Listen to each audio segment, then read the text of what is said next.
Olá pessoal, bom dia. Meu nome é Hudson Golino, eu sou instrutor de Jeet Kune Do pela Associação Brasileira de Jeet Kune Do e hoje eu vou falar um pouquinho sobre Bruce Lee e Jeet Kune Do. Uma breve introdução sobre o desenvolvimento dessa bela arte marcial que é tão acompanhada de desinformação e de boatos. O objetivo desse vídeo, muito curto, é trazer algumas informações que poucas pessoas conhecem. Esse será o primeiro de uma série de vídeos que nós, da Associação Brasileira, estamos produzindo para trazer mais informações e conhecimento para vocês.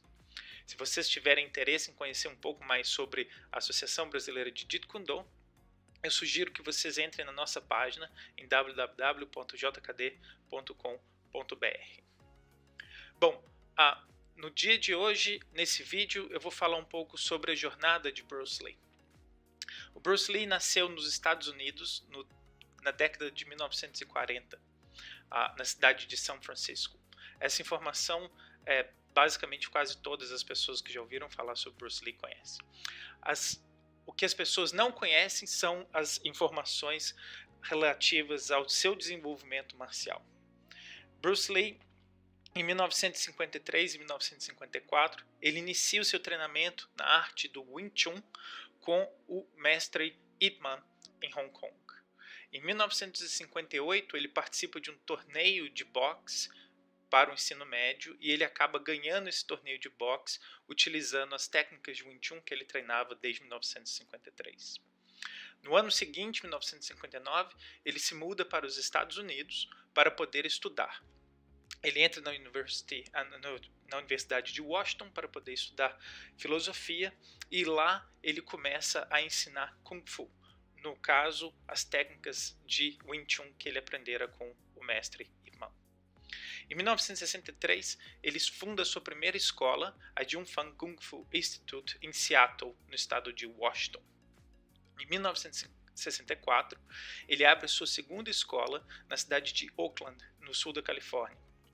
Esse é um ano muito importante para o desenvolvimento do Jeet Kune Do e eu vou falar um pouquinho mais sobre ele mais adiante.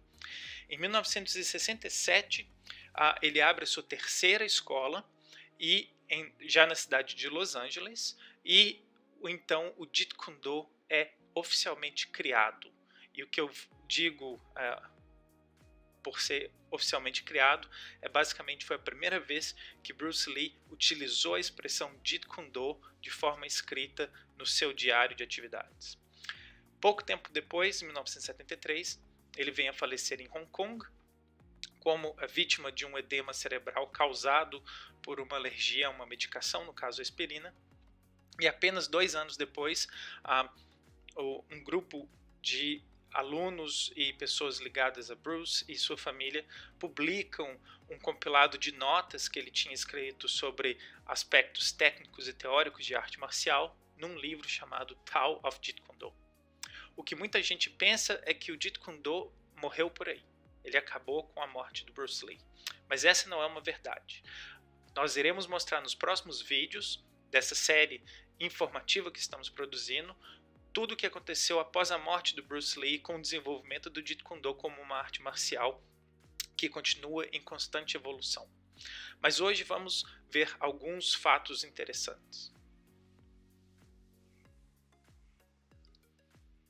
Como eu havia falado anteriormente, o Bruce Lee, quando entra na Universidade de Washington, ele começa a dar aula para pessoas que são da universidade.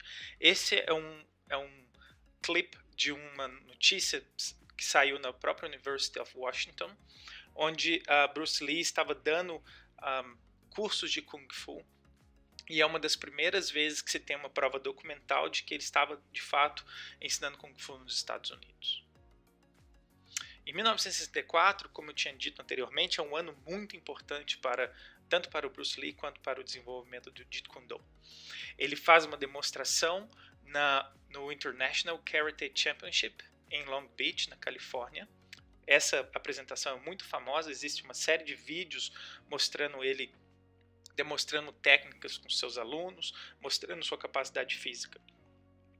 O que pouca gente sabe é que também em 1964, O Kung Fu Community de São Francisco agenda uma luta entre Bruce Lee e um professor de Kung Fu chamado Wong Jackman.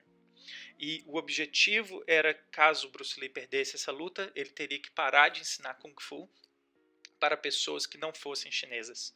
E acaba que o Bruce Lee ganha essa luta, mas parece, pelos relatos históricos, uma luta que foi muito exigente e levou Bruce Lee a basicamente abandonar o Wing Chun a partir dessa experiência e começar a buscar uma forma de aprimorar a sua técnica para que sua eficiência aumentasse significativamente.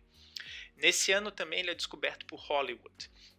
Então, percebam que interessante.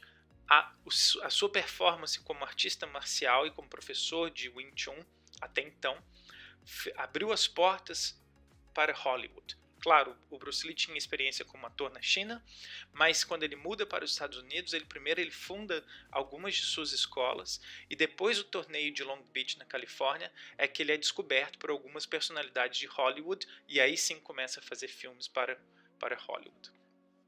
Devido a uma série de experiências que aconteceram nesse ano, inclusive a luta contra o Wong Jackman, que parece que foi uma luta que durou 20 ou 25 minutos, ele decide mudar a sua forma de treinamento e decide também mudar a forma como ele lutava e praticava a arte marcial.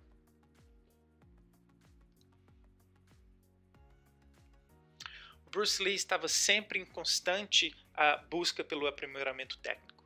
Nessas duas imagens, elas são bem interessantes. Uma tirada com seu aluno Taki Kimura, em 1962.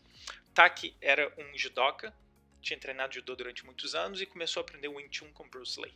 Do lado direito, já em 1966, 67, basicamente durante o período de formação inicial do Jeet Kune Do, é interessante verificar a mudança de posicionamento corporal do Bruce nessa foto da esquerda, cerca de 4 ou 5 anos antes, e na foto da direita.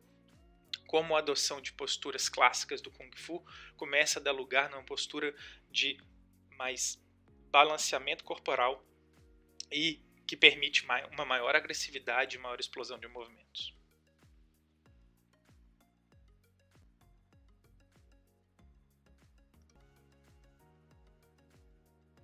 Existem uma série de fatores que influenciam o desenvolvimento do Jeet Kune Do e nós iremos falar extensivamente sobre isso nos próximos vídeos.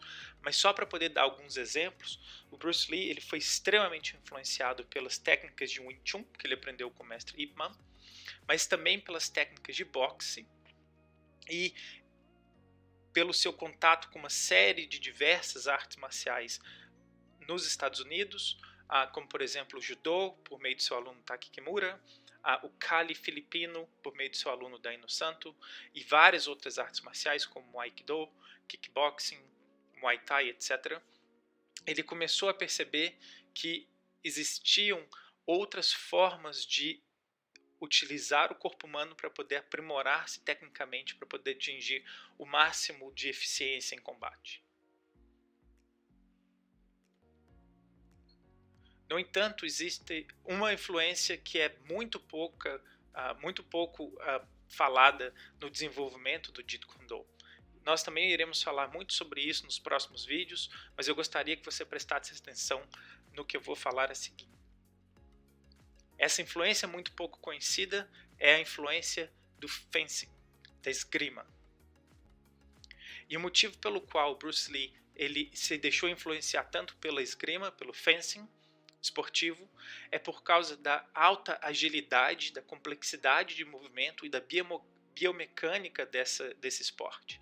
Para você conseguir ser um atleta de alto rendimento em fencing, você precisa treinar de uma forma muito específica para poder conseguir uma alta velocidade, explosão de movimento e uma locomoção que te possibilita, ou um deslocamento que te possibilite conseguir tanto essa explosão quanto essa velocidade. O que Bruce Lee sabia, porque ele era um grande estudioso da movimentação humana e da biomecânica, parte do Jeet Kune Do é fundamentado em princípios de biomecânica. Isso também é uma informação que poucas pessoas conhecem, que não são praticantes de Jeet Kune Do.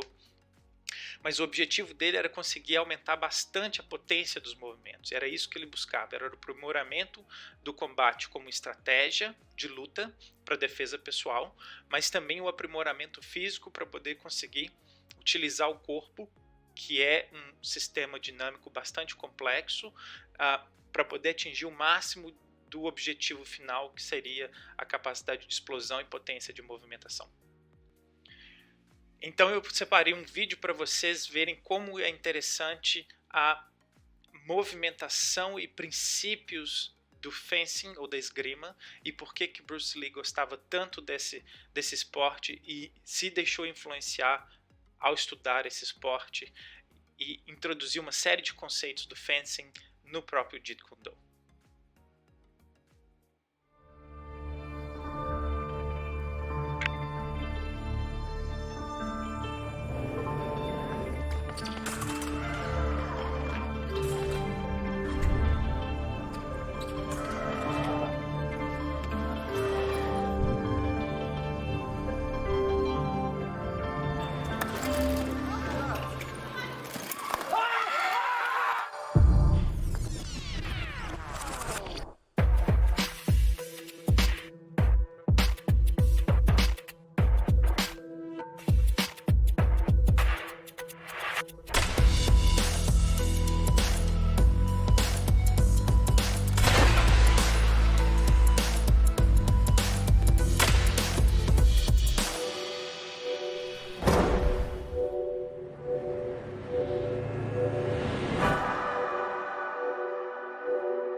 Então, pessoal, por hoje é só. Eu gostaria muito de agradecer a atenção de todos vocês. O objetivo do vídeo de hoje foi trazer algumas informações muito pontuais, tanto sobre Bruce Lee quanto sobre o Jeet Kune Do e seu desenvolvimento. Principalmente algumas influências que são pouco conhecidas, como a influência do fencing ou do esporte da esgrima dentro do desenvolvimento das técnicas do Jeet Kune Do, não só de estratégia de combate, mas de técnica de movimentação e aplicação de golpes. Eu costumo falar que o Jeet Kune Do teve sua origem, obviamente, muito fundamentada no Wing Chun, assim como o Jiu-Jitsu brasileiro, o Jiu-Jitsu Gracie, teve sua origem também fundamentada em técnicas de solo de Judô. Mas ambas as técnicas, tanto o Jiu-Jitsu brasileiro quanto o Jeet Kune Do, se desenvolveram muito mais, foram muito além do que as técnicas originais que ajudaram a embasar essa modalidade de arte marcial ou de arte de combate. O jiu-jitsu brasileiro praticado hoje evoluiu muito, é muito diferente do jiu-jitsu praticado na década de 60 ou 70, e o Jeet Kune Do também continua evoluindo em diferentes partes do mundo a partir dos ensinamentos deixados pelo mestre Bruce Lee com seus ex-alunos e os pilares técnicos e filosóficos para o desenvolvimento dessa arte marcial. Nos nossos próximos vídeos nós trazeremos ainda mais informações relevantes e novas para que você possa conhecer um pouco da nossa arte. Fique ligado e até mais. Muito obrigado.